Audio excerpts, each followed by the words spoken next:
Bonjour à tous les deux. Salut. Bonjour Vipoulane, bonjour Cyril. Euh, on devrait avoir Fanny avec nous, qui ne doit pas être très loin, pour présenter un petit peu cette belle conférence qu'on s'apprête à vivre ensemble. Là voilà justement, donc Fanny, je te passe le relais pour introduire cette conférence. Merci beaucoup, David. Bonsoir à toutes et à tous. Je vois que vous êtes déjà 89 et puis il y a plus de monde qui devrait se joindre à nous. Donc, je vais faire un petit pitch d'introduction rapide parce que vous n'êtes pas là pour moi ni pour David, mais pour Vipoulane et Cyril. En tout cas, merci beaucoup de vous joindre à nous. Vous pouvez interagir dans le chat et je vois que vous le faites déjà. Mais vous pouvez aussi poser des questions dans l'onglet questions et on les prendra à la fin en sachant que Vipoulane va nous quitter. Il a un impératif, il va partir un petit peu avant 19h, n'est-ce pas, Vipoulane? Ouais, on a une avant-première, enfin j'ai une avant-première. Ok, donc vous partirez un quart d'heure avant ou combien de temps avant? Ouais, à peu près 15 minutes avant. Ok, très bien. Donc du coup, si vous avez des questions pour Vipoulane en priorité, vous les mettez dans les questions et puis on les abordera. Ce qu'on a prévu de faire, c'est une petite introduction et puis une interview dynamique parce que je crois qu'il y a plein de belles choses à raconter sur ce film, que vous l'ayez déjà vu ou pas encore. David et moi, on l'a vu et revu. Et puis, on a aussi, David a lu le livre. Mais simplement pour me présenter très rapidement, je m'appelle Fanny, je suis la directrice de la marque Nature et Découverte. On organise depuis maintenant quelques années des conférences. Autrefois, c'était dans le vrai monde, en présentiel au Marais, avec une centaine de personnes. Aujourd'hui, avec l'habitude qu'on prend du numérique, etc., ça permet d'ouvrir et d'avoir des gens de toute la France, voire d'ailleurs, qui viennent à ces mercredis buissonniers. Et l'idée, c'est pas du tout un cours magistral, c'est pour ça que c'est buissonnier, c'est d'inviter des gens qu'on admire, qu'on suit, qu'on aime, à venir prendre la parole et puis parler de ce qu'ils défendre leur projet. On a eu ainsi Baptiste Morisot dernièrement, on a eu Louis-Albert de Broglie, on a eu des gens incroyables qui venaient nous parler de l'éducation, de la transmission, de l'écologie. Et ce soir, on est avec Vipoulane, le héros du film Animal, et Cyril, pour nous parler de ce film qui sort, je crois, la semaine prochaine. Et puis, pour donner du contexte, nous, chez Nature et Découverte, donc on soutient ce film. On aborde la semaine du Fair Friday cette semaine parce que pour la 4e année consécutive, on ne fait pas de Black Friday, on propose un Fair Friday pour parler des réductions qui comptent, les réductions qui comptent vraiment. Ce sont les réductions de la biodiversité notamment. Et on soutient particulièrement cette semaine, mais depuis quelques mois déjà, le projet On est prêt, auquel a participé également Cyril. Je donne la parole à David, qui est le directeur de la Fondation et des engagements, et qui va introduire un peu le talk avant de passer aux questions. Merci Fanny. Effectivement, moi j'aimerais faire le lien tout de suite. Je suis directeur de la Fondation Nature et Découverte et la Fondation, bon, d'abord est coproductrice de ce film, elle est très fière de l'être. Et ensuite, moi je vois un parallèle entre ce que fait la Fondation en travaillant sur des projets de protection de la biodiversité et des projets de pédagogie active au contact de la nature.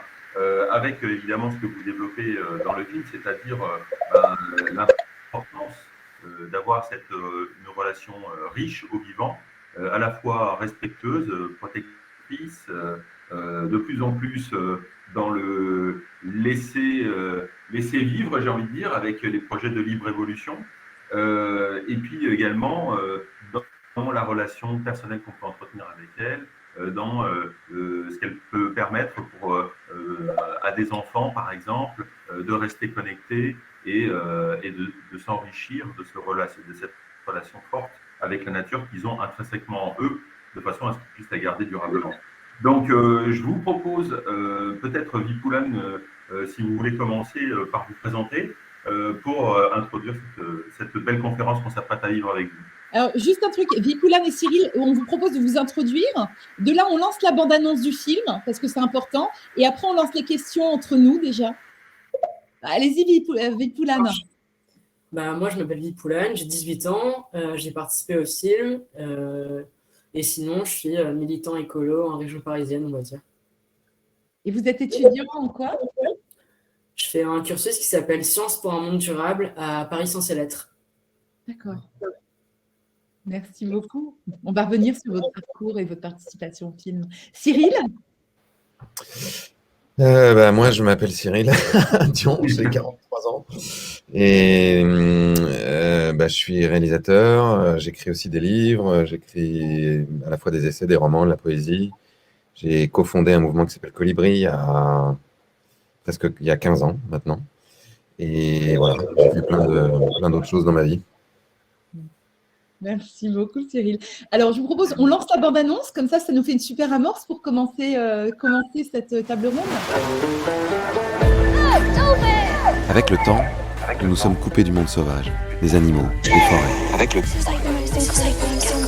Et c'est lié à une culture qui nous a fait croire qu'on était les seules formes de vie intéressantes. En 50 ans, nous avons éliminé 50% de la vie sauvage sur Terre. Les lobbies industriels ont, oui, le pouvoir. Et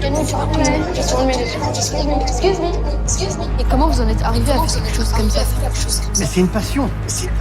Mais c'est pas une passion d'élever les animaux comme ça, j'imagine. Mais oui, mais on n'a pas le choix. Mais une nouvelle génération solaire, pour secouer les adultes et défendre le vivant. Et comment vous en êtes arrivé à This whole system of awareness must change now. Awareness must be by action. Ensemble, ils ont récupéré plus de 9000 tonnes de plastique en seulement 3 ans. on a un prédateur très gênant, on va essayer de mettre un produit, on va essayer d'amener le prédateur du prédateur. Nous pouvons réparer ce monde, inverser la tendance. From 20%, we went to a forest coverage higher than 50%.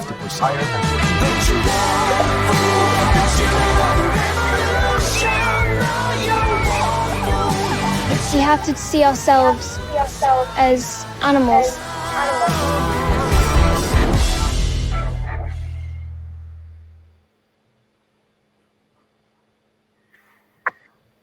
On peut réactiver les micros.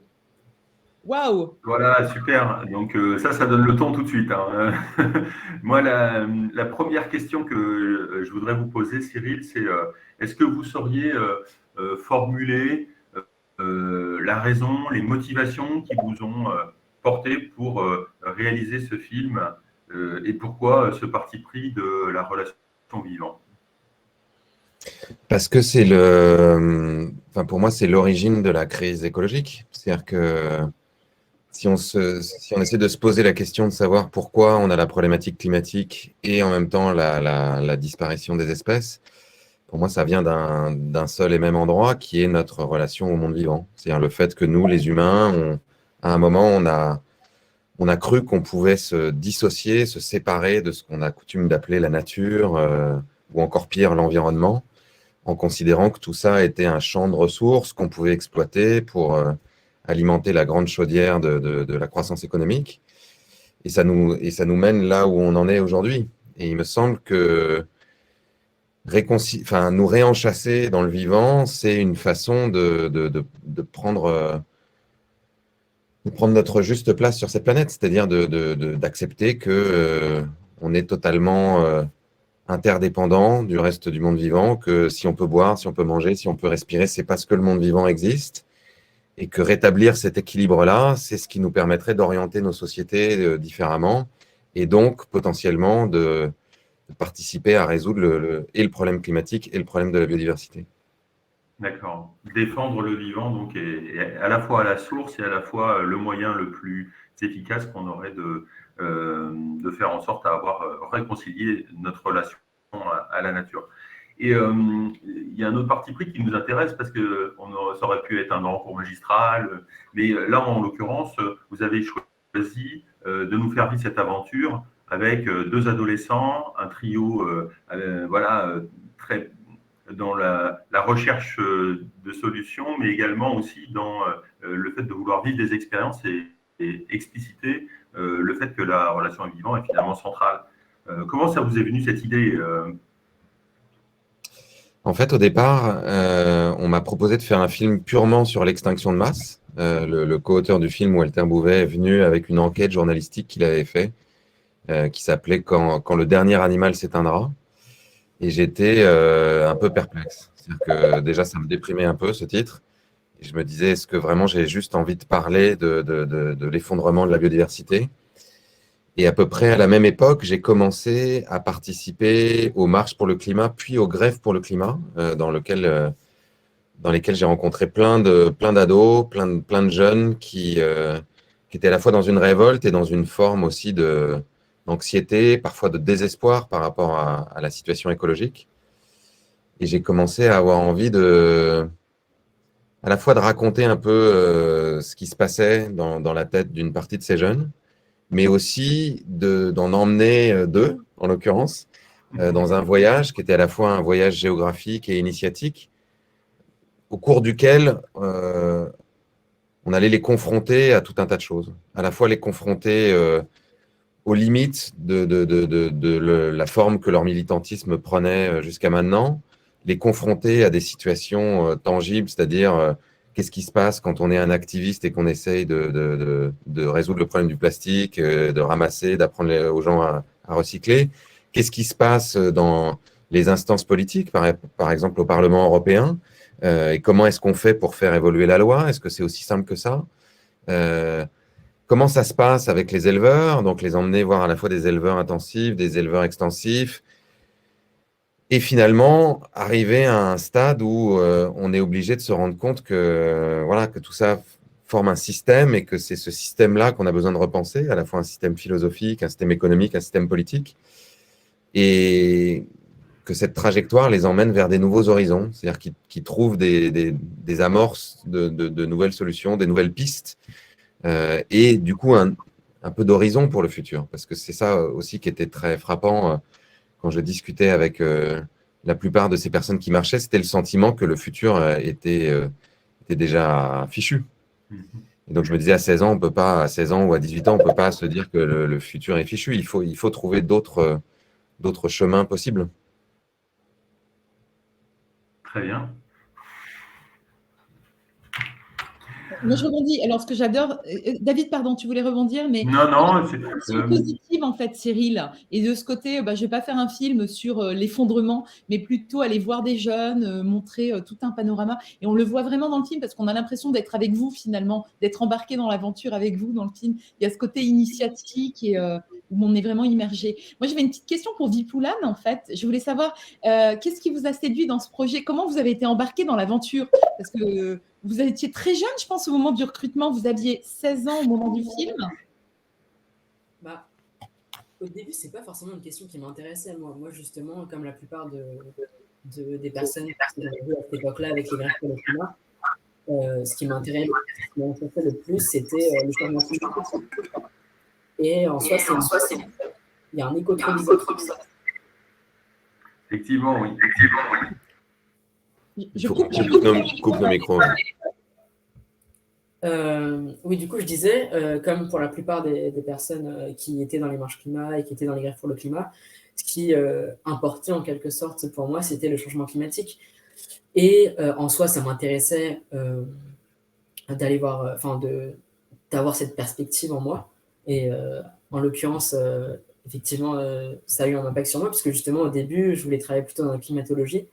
Et aujourd'hui, j'ai plutôt envie de travailler dans la recherche scientifique, dans la cohabitation interespèces, par exemple.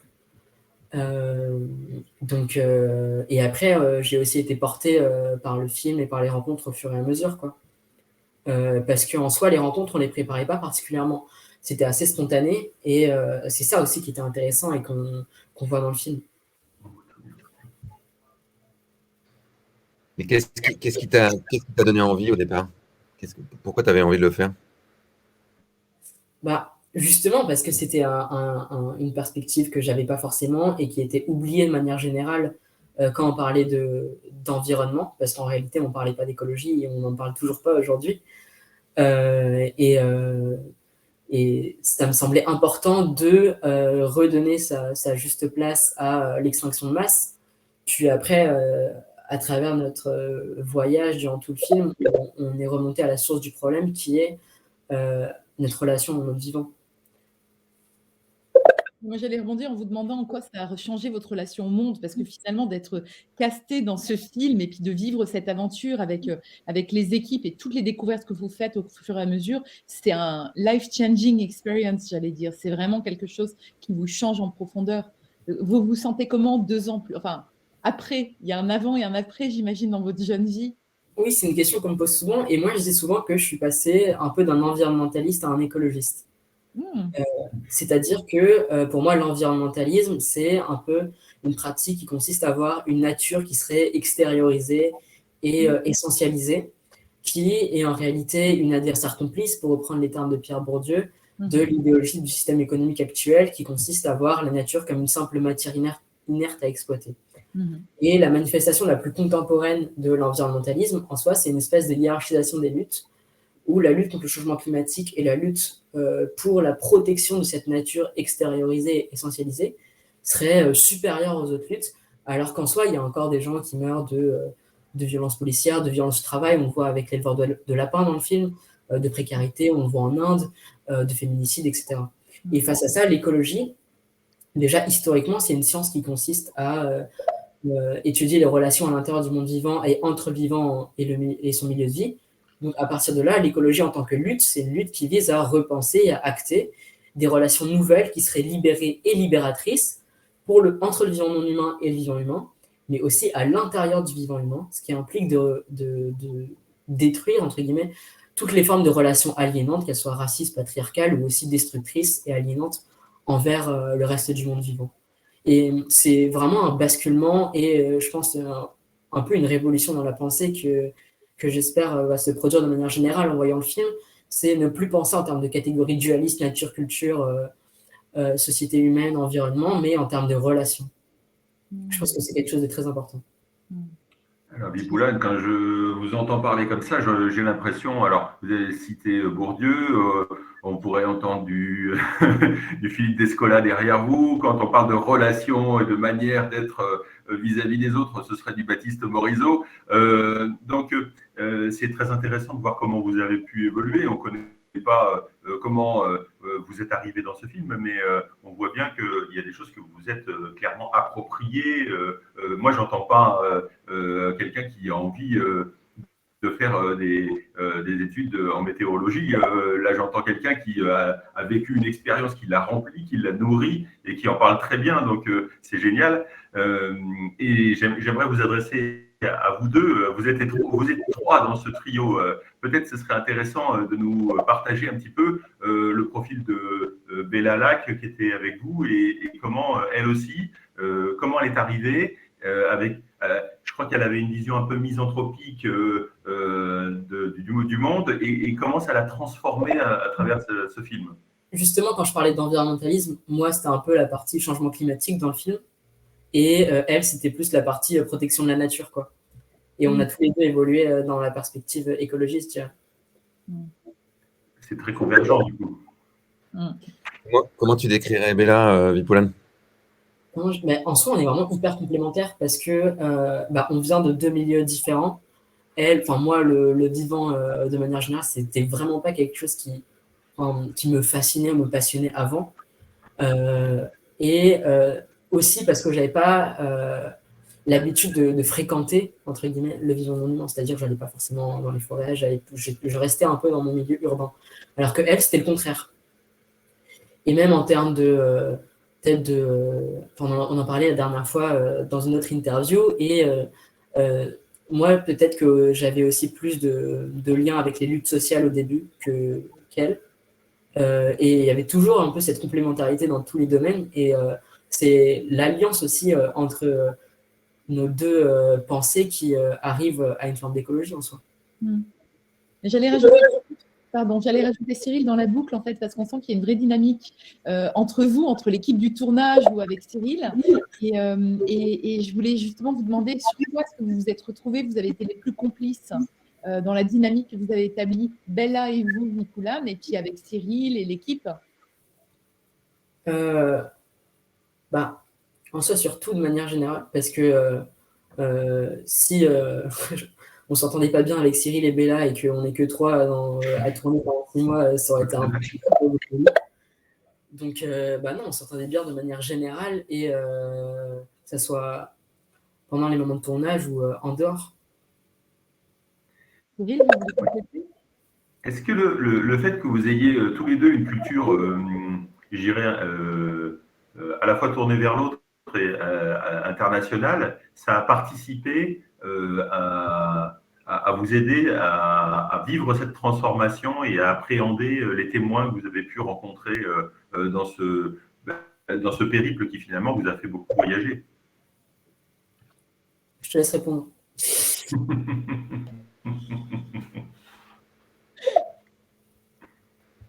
Je vais y arriver à mettre mon micro. Moi, j'ai choisi Bella et Vipoulane parce que effectivement, déjà, ils étaient capables d'interagir avec des gens qui étaient de tous les milieux, parce qu'ils ont la maturité, ils ont la capacité de. Enfin, Bella, elle parle anglais parce qu'elle est anglaise, mais Vipoulane parlait suffisamment bien anglais, et ils avaient à la fois une culture importante et une curiosité, contrairement à un certain nombre de jeunes de leur âge. Ils lisaient déjà plein de bouquins, et Vipoulane en lit, je crois, de plus en plus. Ils ont vachement désarçonné les adultes qu'on a rencontrés. C'est ça qui était très drôle. C'est que quand ils les voyaient arriver, en plus, ce qui est marrant, c'est qu'ils faisaient beaucoup plus jeunes que leur âge. C'est-à-dire qu'ils avaient 16 ans, mais ils avaient presque l'air d'en avoir 14. Et donc, quand les gens les voyaient arriver, ils se disaient, bon, bah, c'est des gosses, quoi. Et puis, à partir du moment où ils les entendaient parler et où vous voyez le genre de questions qu'ils leur posaient, enfin là, vous avez vu comment Vipoulane vous a répondu, ils étaient un peu genre, ah oui, d'accord. Bon, alors, ça va pas être possible de leur raconter n'importe quoi, ça va pas être possible non plus de leur parler comme à des petits, quoi. Donc, ça a créé à la fois une espèce d'exigence dans la qualité des échanges qu'on avait. Et puis, ils sont quand même à un âge, enfin, ils étaient quand même à un âge, à 16 ans, où malgré leur maturité, malgré leur culture, il y a quand même une forme de... Ils ne sont pas encore à l'âge où on rationalise tout, où on dit oui, mais c'est normal, on fait comme ça parce que c'est très compliqué, etc. Ils ont encore une espèce d'élan qui leur fait voir le monde de façon très... C'est pas vraiment candide, mais en tout cas très, très brute, quoi. C'est-à-dire quand on les voit arriver, par exemple, dans l'élevage de lapins intensifs, Vipoulane dit à l'éleveur, mais qu'est-ce qui vous a donné l'idée de faire un truc pareil, quoi? Comment on se décide un jour d'aller élever des lapins comme ça? Et donc l'éleveur, un peu désarçonné, lui dit, mais c'est la passion. Et puis Vipoulane, il dit, mais c'est pas une passion d'élever des lapins comme ça dans des cages. Et donc, du coup, à chaque fois, il y avait cette espèce de petit décalage qui créait des situations qui étaient fortes. Il y avait des séquences qu'on n'a pas gardées non plus, parce qu'on n'a pas pu tout garder, mais qui seront peut-être dans un second film ou qui seront dans les bonus. Et notamment, je pense à une séquence au Parlement européen où on discutait avec un député anglais qui était le président de la commission pêche.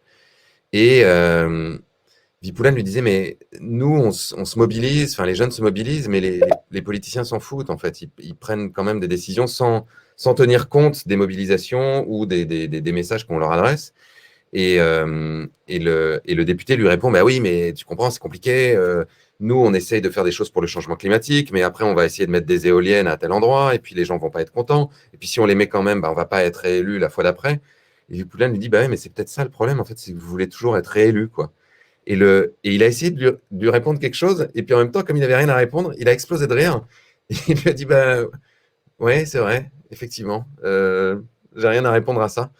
Et c'est exactement ce genre de relation, moi, qui m'intéressait. C'était que Bella et Vipoulane puissent être impactés et parfois transformés par ce qu'ils voyaient, et c'est le cas tout au long du film, mais que leur présence et leur jeune âge et leur grande maturité puissent aussi provoquer ce type de réaction chez les adultes. Énormément de films. Énormément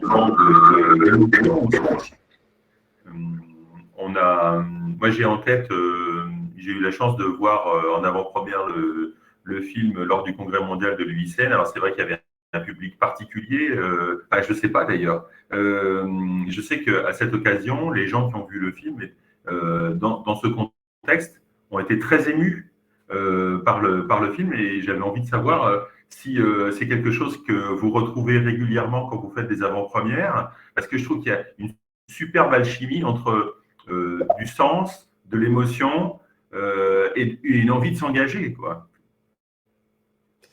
Oui, c'est vraiment une constante. C'est-à-dire que là, moi, j'en suis à peut-être 55 avant-première. Je pense que Vipoulane a dû en faire une dizaine. Et la plupart du temps, on a des témoignages de gens qui nous disent qu'ils sont bouleversés, qu'ils ont pleuré.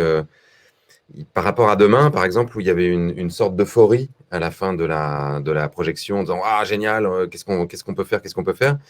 Là, c'est plus l'émotion qui domine, et c'est vraiment ce qu'on cherchait. C'est-à-dire que le fait déjà que ça passe par les yeux de Bella et Vipulan et que ça soit incarné par des personnages jeunes, donc auxquels on peut identifier nos enfants ou les enfants qu'on aurait pu avoir ou nos petits-neveux si on n'a pas d'enfants, ça a quelque chose de plus touchant parce que, comme le dit justement Baptiste Morizot, on est des primates et on adore s'observer les uns les autres et on regarde, c'est ça qu'on fait au cinéma, c'est qu'on regarde les émotions sur les visages et particulièrement les jeunes. Alors c'est encore plus vrai avec les nourrissons, les bébés, ça nous happe et on a quelque chose qui est tout de suite très empathique, mais c'est aussi vrai avec les adolescents et ça marche très bien, ça, avec Bella et Vipulan, donc ça crée de l'émotion.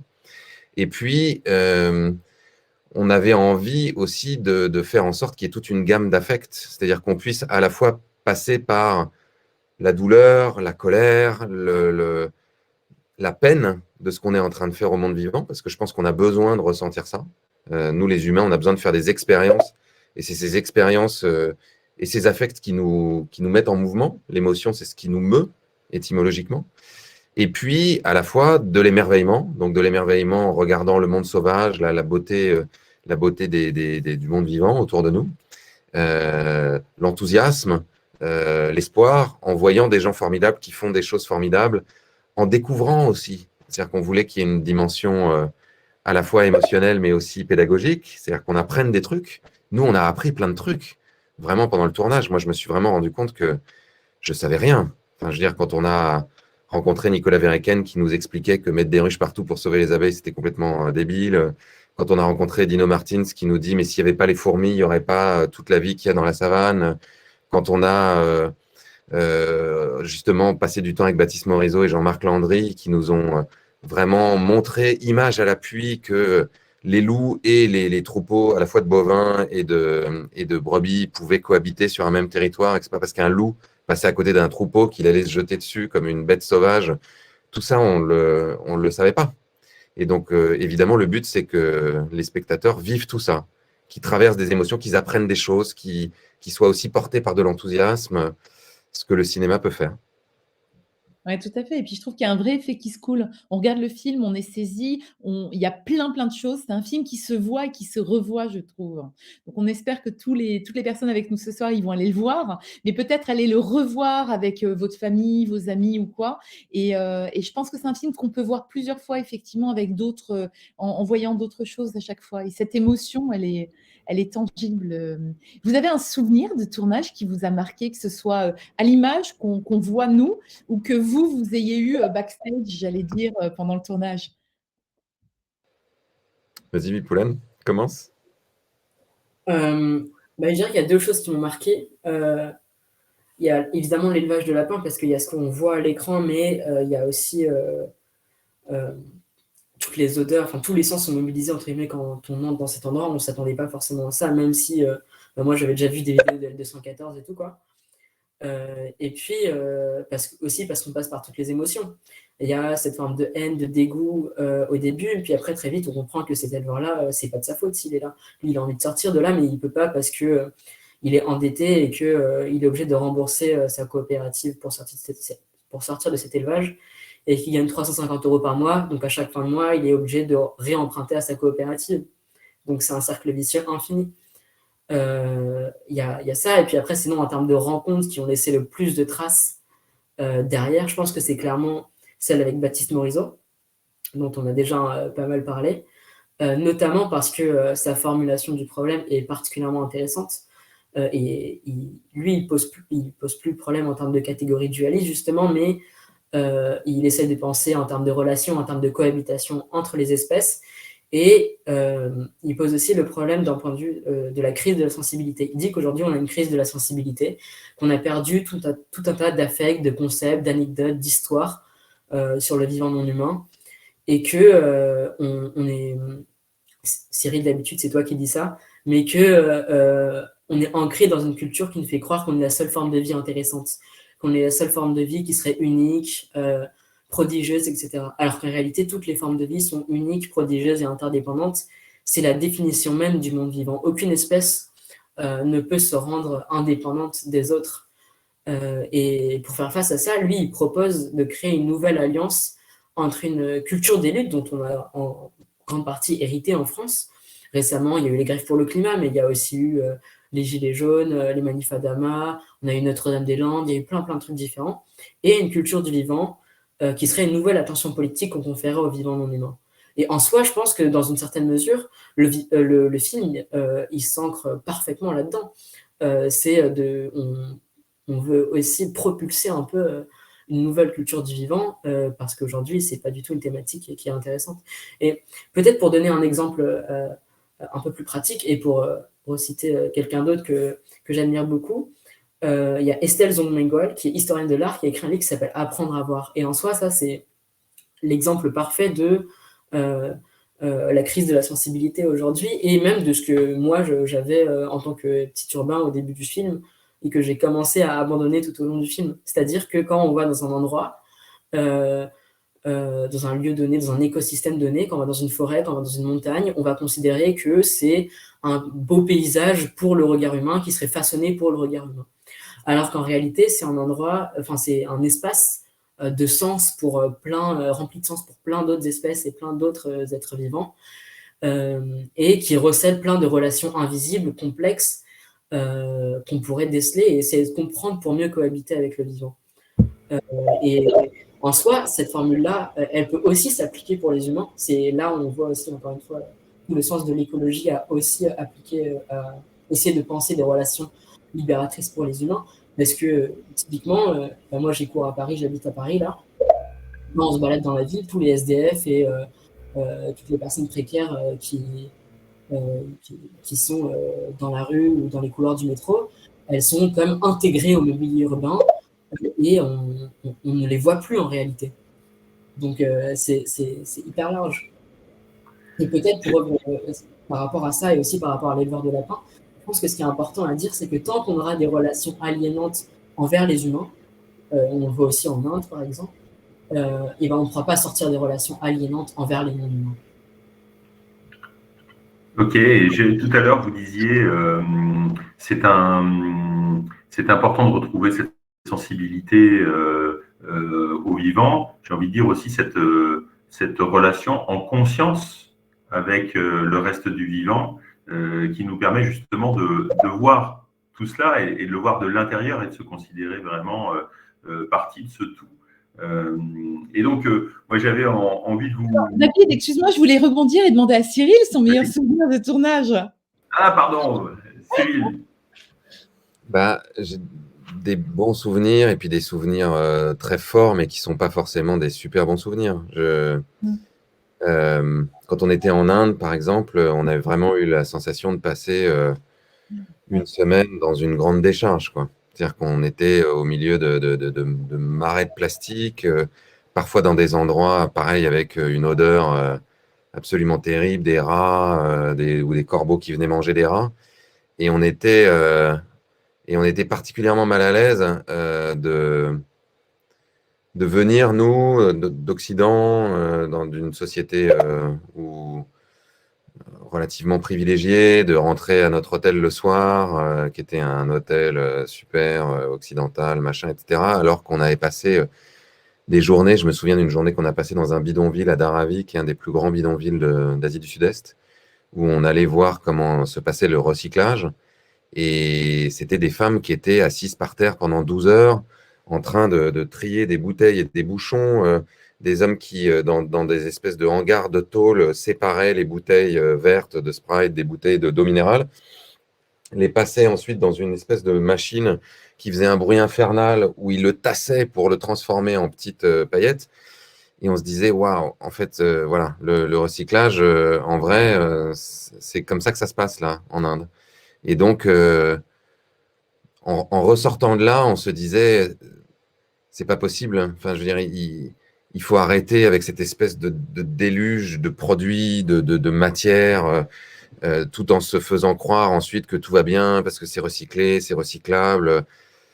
c'est pas vraiment comme ça que ça se passe. Et là, tout d'un coup, quand on va dans des endroits où tout n'est pas derrière des murs d'usines et où on peut se donner, justement, on peut se raconter cette belle histoire, mais qu'on le voit en direct, qu'on voit des gens qui vivent là dans des villages de pêcheurs qui sont au bord de rivières avec des monceaux de plastique devant chez eux, ça laisse des traces, quoi. Enfin, on revient pas indemne de ça, je trouve.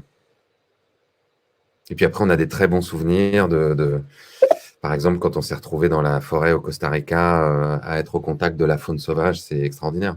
On se retrouve sur un sentier à 5 heures du mat, le soleil se lève, il y a un tapir qui traverse le sentier devant vous, qui vous regarde comme ça, qui n'a même pas peur. Et puis plus loin, il y a des petits coatis, et puis plus loin, on se retrouve avec des paresseux dans les arbres. Là, pour le coup, on se dit, on passe notre temps à chercher de la magie dans les films, Harry Potter, machin, etc. Mais la magie, elle est à portée de nous. Elle est juste à côté. Simplement, parfois, on ne la voit plus. Et parfois, on n'a pas l'opportunité d'y avoir accès avec des personnes qui peuvent justement aussi nous aider à la voir, redonner du sens et de l'intelligibilité à des paysages, à des forêts.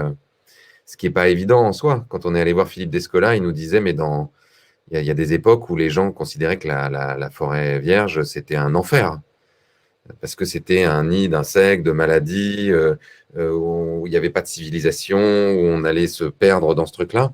Et puis c'est à force justement de donner de l'intelligibilité, de comprendre comment cet espace est organisé, quels sont ses habitants, quelles sont les interactions qu'il y a entre eux, que tout d'un coup, notre regard peut se transformer et peut y voir du merveilleux.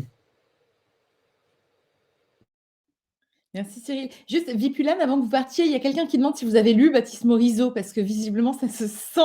Vous avez beaucoup de fans. Je regarde un petit peu, tout en vous écoutant attentivement, le chat et les questions, parce qu'il y a plein de gens qui réagissent.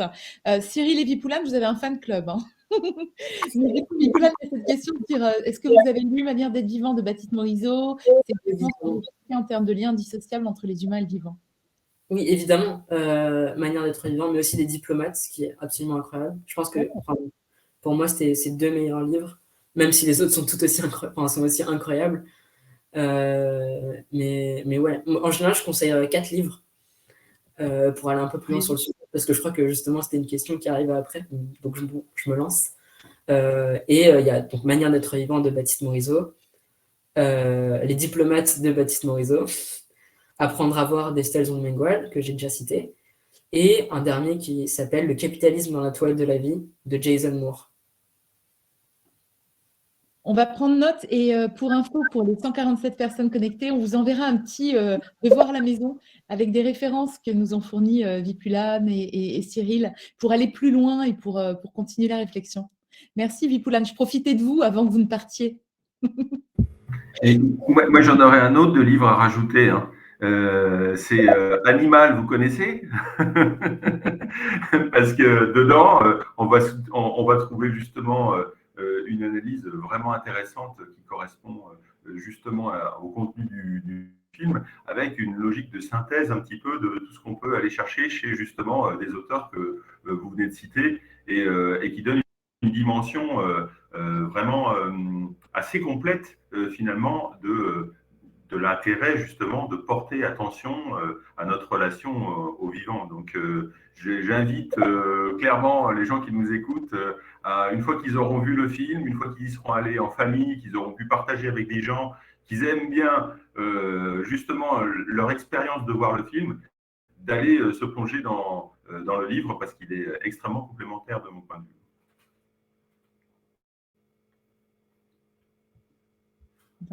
Eh ben, juste un petit truc sur le livre. En fait, comme je le disais tout à l'heure, il y a énormément de choses qu'on a filmées et qu'on n'a pas pu mettre dans le film. Là, on imagine même en faire un second, peut-être avec tout un tas de séquences qu'on n'a pas pu utiliser. Et on a eu des entretiens vraiment passionnants avec Philippe Descola, avec Baptiste Morisot et Jean-Marc Landry, qui est un éthologue qui étudie le comportement des loups et qui travaille avec les éleveurs, avec Claire Nouvian, avec Jane Goodall.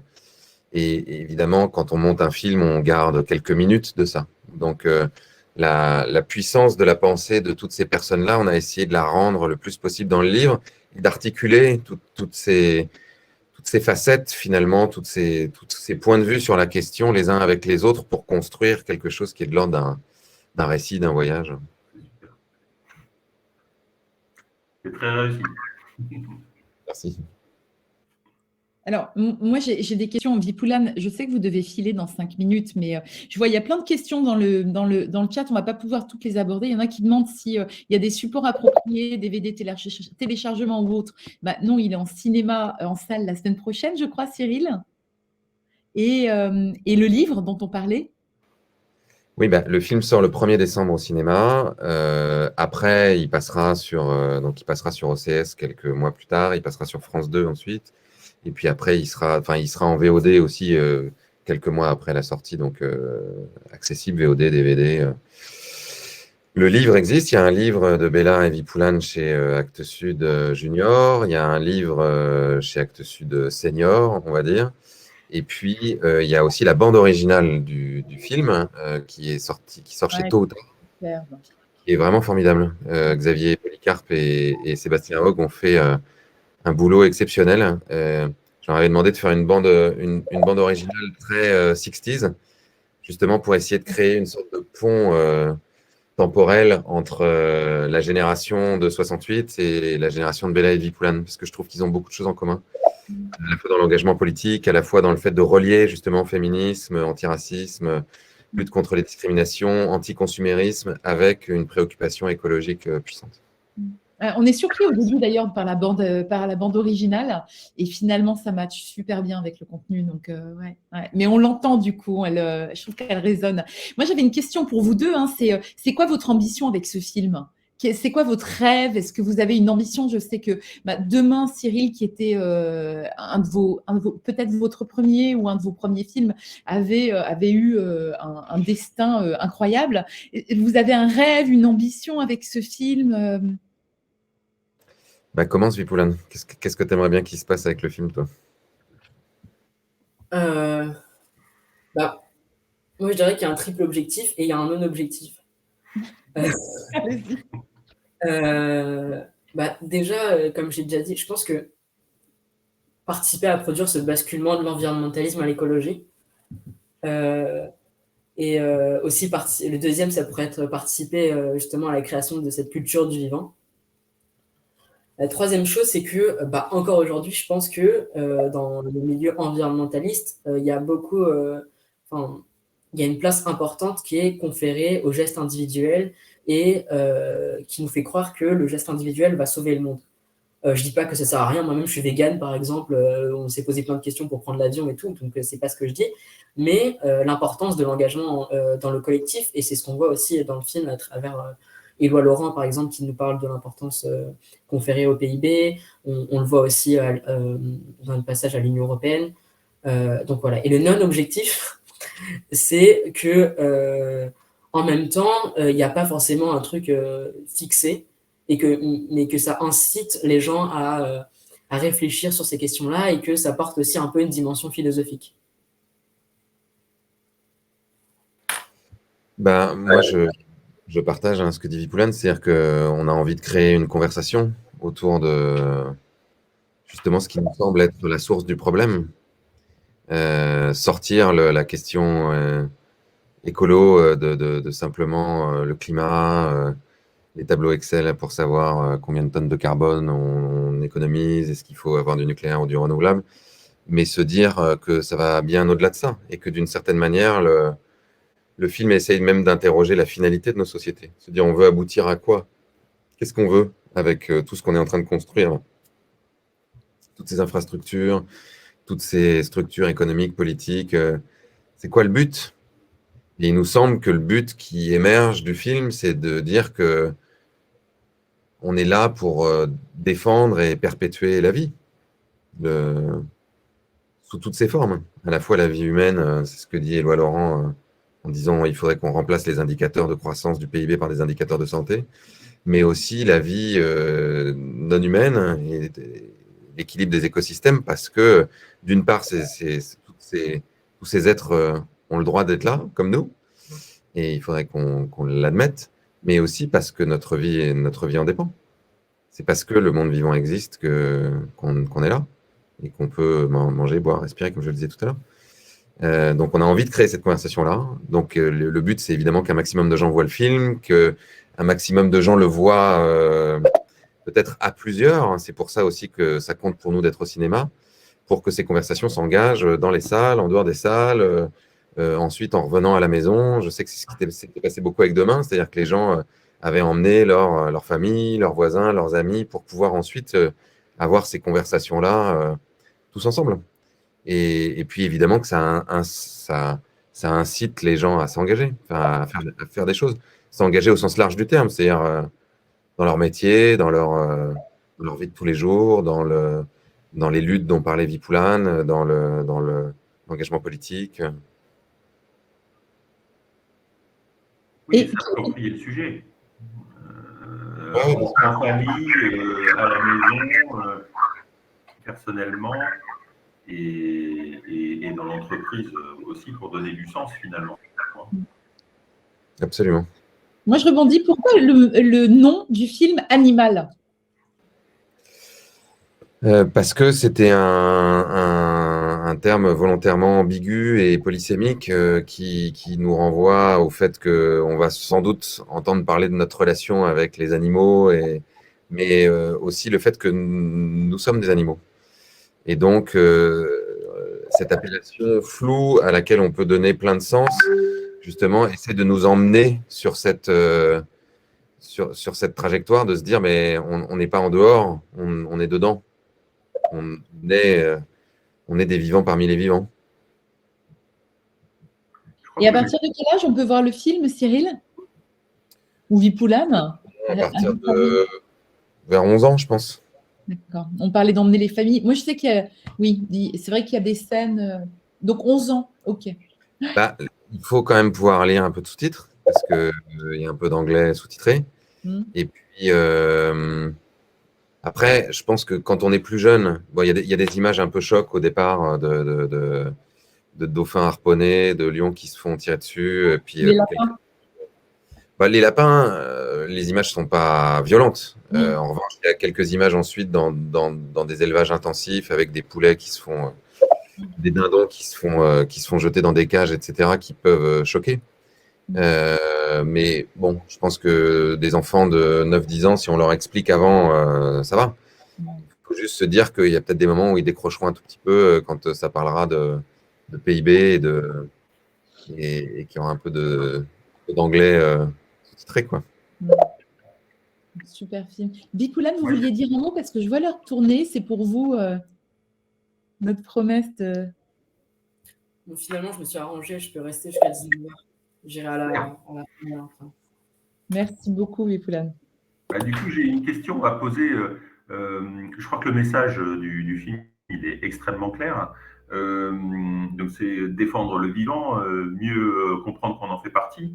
Mais du coup, quel message après ce film vers les nouvelles générations ? Qu'est-ce qu'on leur dit à ces jeunes ? Ils n'ont pas tous le profil de Vipoulane et Bella. Comment ces jeunes générations, qui pour certains sont très déconnectées, comment on les concerne sur ces sujets ? La première chose, et puis après je laisserai Vipoulane donner son point de vue sur la question, mais la première chose qu'on leur propose, c'est de venir voir le film, quoi. C'est de traverser cette expérience-là.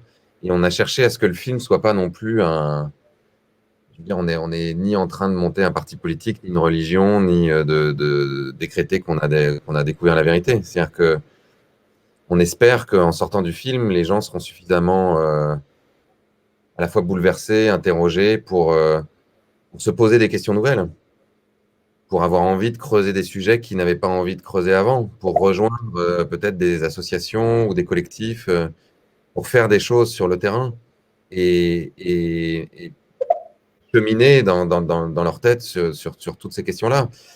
Moi, je pense qu'un film, quand il est réussi, il faut qu'on se pose plus de questions en sortant qu'on en avait en entrant. Alors évidemment, et on trouve aussi des réponses et on apprend aussi des choses, mais ce sujet est suffisamment vaste et complexe pour que pour qu'on accepte à un moment de pas tout savoir, de pas avoir des réponses prémâchées en disant alors voilà, il y a un mode d'emploi, faites ci, faites ça. C'est beaucoup plus complexe que ça et c'est ce que le film essaye de dire aussi. Une fois qu'on a dit ça, moi, ce qui me paraît vraiment important, particulièrement pour les plus jeunes, c'est de se poser la question de comment j'ai envie de contribuer, comment j'ai envie de participer à défendre le vivant. Et particulièrement quand on est étudiant ou lycéen, en se posant la question de savoir ce qu'on va faire dans la vie. Là où on va mettre toute son énergie, sa matière grise, sa force de travail, et passer d'une société où d'une certaine manière, on est on est considéré comme à la fois des consommateurs, des producteurs, des agents d'un système économique, à une société où on est des êtres libres, à la fois indépendants et interdépendants, et où on participe à construire un monde dans lequel on a envie de vivre, et pas simplement perpétuer un monde dont on a hérité. Et ça, c'est puissant, je pense.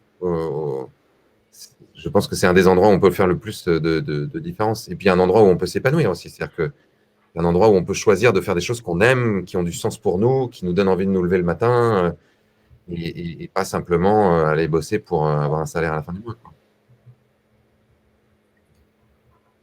Merci pour cette réponse. Du coup, tu as déjà dit la majorité des trucs. Mais peut-être pour revenir sur les réponses prémâchées et tout, justement, le dernier chapitre de Manière d'être vivant s'appelle Les égards ajustés. Et ça me rappelle le fait qu'avec des amis, on était à une conférence de Baptiste Morisot, justement, la semaine dernière. Et en sortant, il y a quelqu'un qui a dit « C'était bien, mais j'ai l'impression de ne pas avoir de réponse sur comment on va faire maintenant avec tout ça, quoi. » Et c'est un peu la même chose avec le film. Il ne faut pas avoir le sentiment de ne pas avoir de réponse toute faite à comment on va repenser notre relation avec le vivant non humain, parce que chaque être a une manière d'exister qui est propre, a une manière d'être vivant qui lui est propre. Donc, c'est normal vis-à-vis de ça. Et après, pour parler aux jeunes générations, je pense que, en tout cas, d'après les retours que j'ai eus, le fait que nous deux, on soit jeunes, ça peut plus parler aux jeunes générations qu'aux autres générations. Mais après, le but n'est pas non plus de toucher que les jeunes générations. Et pour l'instant, dans les avant-premières, il y a de tout, quoi. On voit que les jeunes générations, elles sont souvent prescriptrices vis-à-vis des plus vieux aussi. Hein. Donc, vous êtes très fort pour faire changer les mentalités de vos parents. Et donc, on compte là-dessus aussi. Ouais. Après, justement, pour continuer sur ce qu'on disait tout à l'heure, ce qui est intéressant, c'est que ça crée des discussions entre les générations aussi. On voit bien qu'il y a des choses qui sont évidentes pour la génération de Bella et Vipoulane qui ne le sont absolument pas pour des plus âgés. Et que avoir ces conversations-là sur manger de la viande, sur justement sortir d'une forme de productivisme, sortir de cette religion de la croissance, ça crée des débats le dimanche midi. Donc, Et puis quand on voit à quel point ça a avancé, Cyril, on a le même âge, et du coup je me dis, mais cette nouvelle génération qui monte, qui a des envies, des ambitions, qui manifeste, qui grandit avec ça, c'est à la fois triste pour l'effondrement dont on pouvait parler tout à l'heure, mais en même temps une opportunité incroyable de s'engager et de devenir acteur, s'inscrire dans le monde, et notre manière de vivre au monde. Ouais. Moi, c'est ça qui me plaisait aussi dans le fait de faire le film avec Bella et Vipoulane, c'est qu'à l'âge qu'ils ont, ils ont cette énergie, ou les puces. Qu'on le veuille ou non, quand on vieillit, on devient un tout petit peu plus conservateur, on s'embourgeoise un peu parfois, et puis on se met à rationaliser des choses. On a moins d'élan, c'est-à-dire qu'on a plus tendance à expliquer, à dire oui, mais ça marche comme ça, et c'est pas aussi simple. C'est bien d'avoir de la nuance, c'est bien d'avoir de l'expérience, mais c'est aussi bien d'avoir cette énergie qui a envie de tout remettre en question, qui a envie de tout bouger. On en a vraiment besoin. Et pour moi, c'était un peu une perfusion de ça, pour moi personnellement. Et j'avais aussi envie que ça soit une perfusion de sang pour les plus âgés qui vont aller voir le film. Alors, je vois l'heure qui tourne. Cyril, j'ai pas mal de questions. Il y a plein de gens qui voudraient vous avoir. Vous n'en pouvez plus de les avoir hier, mais il y a plein de gens qui nous demandent. Donc, on vous demandera le contact et puis on fera passer ça discrètement, le nom du contact, au cas où vous avez un peu de temps. Mais j'imagine que vous devez déjà être bien fatigué, même si c'est un beau message que vous portez. Et j'ai des questions sur la sortie à l'international, parce que quelle est votre ambition à l'international? Là, on a des questions européennes, Luxembourg, etc. Mais il y a quelqu'un du Botswana, par exemple, qui nous demande quand est-ce qu'il sort au Botswana. C'est incroyable. Quel est le destin d'Animal? Alors, je ne sais pas quand ça sort au Botswana. Je ne crois pas que ça soit prévu pour le moment. En revanche, le film sort en Belgique et en Suisse à peu près au moment. Enfin, en Belgique le 1er décembre, en Suisse le 8. Il va sortir aux Pays-Bas, Luxembourg. Il va sortir en Pologne. Il va sortir Espagne, il va sans doute être plutôt sur une plateforme. C'est comme ça que c'est en train de se profiler. On est en discussion avec l'Allemagne, avec l'Autriche, avec l'Italie. Voilà, je ne sais pas si on l'a oublié, mais sans doute. Et on a la certitude, parce qu'on sait que ça s'est passé comme ça avec demain, que plus de pays à partir du moment où le film sera sorti, ou surtout s'il marche. Donc, les films internationaux en général attendent de voir ça. Ça marche en France. Oui, je sais. Il y a plein de fans aussi qui demandent comment vous faites pour réaliser un film comme ça, qui soit à la fois palpitant et à la fois un documentaire, qui pousse les gens à l'action, etc. Bon, moi, je recommande de voir le film, et puis j'imagine qu'au travers de vos interviews, je ne sais pas s'il y a un making-of ou alors un numéro 2 qui va sortir, mais c'est vrai que c'est hyper inspirant en tout cas. Est-ce qu'il y a d'autres choses que vous voulez dire, Cyril et Vipoulane, avant qu'on se quitte? Je donne le micro. Peut-être dernière chose, parce qu'après je vais vous quitter, parce que je suis à RFI et j'ai un direct juste après. On a vraiment voulu faire ce film pour vous donner de l'énergie, pour vous donner de l'élan, pour vous faire voyager, quoi, vous faire traverser tout le voyage que Bella et Vipoulane ont fait. Donc, on espère que vous allez y aller. On espère aussi que vous allez emmener du monde au cinéma. C'est dur le cinéma en ce moment. Avec la situation sanitaire, il y a 30% de spectateurs en moins. Et les entrées se concentrent beaucoup sur les gros blockbusters. Donc, voilà, on va avoir infiniment besoin de vous dès le 1er décembre pour nous aider à faire en sorte que le film tienne dans les cinémas et qu'un maximum de gens, du coup, puissent y avoir accès dans la durée. Vipoulane ? Moi, j'ai pas grand-chose à ajouter. Je pense qu'il a tout dit. Mais ouais, on compte sur vous. Et j'espère que ça pousse à la réflexion, à l'engagement, et que ça va vous faire passer par toutes les émotions. Je crois que c'est une bonne manière de se quitter. Je pense que pour toutes les raisons qu'on a évoquées ce soir, et plein d'autres encore, parce que le film est tellement riche que moi, la première fois que je l'ai vu, j'ai mis du temps à digérer. Un film vers lequel on revient, il y a vraiment un effet qui se coule. On a envie d'y revenir. Donc, je crois que là, on a 140 convaincus qui vont aller le voir et le revoir. En tout cas, on vous souhaite plein de bonnes choses pour le destin de ce film. On espère, nous-mêmes, on va essayer de relayer au maximum pour amplifier la portée du film. On vous remercie pour le temps que vous nous avez consacré. On a aussi une vidéo de Bella et Cyril que vous avez enregistrée pour nous. On va relayer ce week-end sur les réseaux sociaux. Lundi, on envoie une newsletter à plus de 800 000 personnes, à beaucoup de notre communauté, et on est fiers de le porter parce que c'est des messages essentiels pour nous, et à notre petite échelle, Nature et Découverte, on est fans. Donc, merci beaucoup. Et un grand merci à l'équipe Catherine et Sacha aussi qui nous ont aidés à organiser tout ça. David, tu veux dire un petit mot pour terminer? Non, moi je voulais juste, oui, je dis non, mais je vais en dire un petit mot. Juste déjà vous remercier tous les deux, à la fois pour la richesse de vos interventions, la fraîcheur, la simplicité avec laquelle vous nous adressez ces messages, voilà, qui nous touchent et qui nous donnent envie de, à la fois, repenser notre façon d'être vis-à-vis du vivant, et nous permettre d'être dans l'engagement, d'avoir envie de bouger et d'avancer grâce à toutes les pistes que vous nous mettez à disposition. Donc, un grand merci à tous les deux. C'était vraiment un plaisir de vous avoir avec nous ce soir. Merci beaucoup à vous. Et longue vie au film. À bientôt dans les sites. Merci. On est avec vous. Bonne soirée tout le monde. Merci. Bonne soirée. Merci Cyril. Bonne soirée. Et à demain, Vipoulane. À demain.